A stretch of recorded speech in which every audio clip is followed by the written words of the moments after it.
The gravitational force between two object is proportional to 1/r and note as 1/r square, where r is separation between them.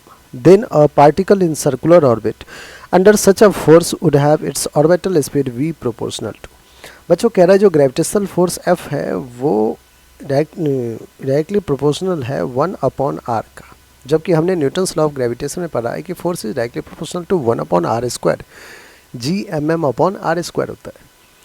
लेकिन ये कह रहा है कि force जो है आपका डायरेक्टली प्रोपोर्शनल है 1/r का, कोई दिक्कत नहीं है बच्चों। अब कह रहा है कि अगर पार्टिकल कोई सर्कुलर मोशन कर रहा है तो उसका स्पीड v r पे कैसे डिपेंडेंट होगा, ये हमें फाइंड करना है। अब बच्चों अगर पार्टिकल हमारा सर्कुलर मोशन में है तो उसे नेसेसरी सेंट्रीपिटल फोर्स दे रहा होगा, ये जो फोर्स है ये इसको नेसेसरी सेंट्रीपिटल फोर्स दे रहा होगा। That is you can say that जो फोर्स है हमारा that is 1/r is providing necessary centripetal acceleration to the particle performing circular motion. और जो सेंट्रीपिटल एक्सेलरेशन है बच्चों वो क्या होता है mv²/r, mass into acceleration, acceleration is v²/r।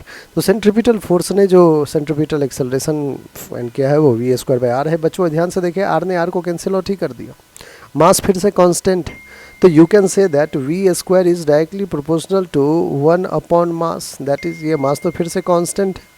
क्या v r पे डिपेंड कर रहा है, क्या नहीं कर रहा है? आप कहोगे कि v जो है r पे नहीं डिपेंड कर रहा है, इसका मतलब r⁻0, क्योंकि ये वैल्यू तो कांस्टेंट है, कोई कांस्टेंट k, तो v is directly proportional to r⁻0 आप कह सकते हो। v r पे डिपेंड नहीं कर रहा है जब हमारा फोर्स 1/r के प्रोपोर्शनल है तो। ठीक है, तो ऑप्शन 2 आपका क्या होगा, बिल्कुल करेक्ट आंसर।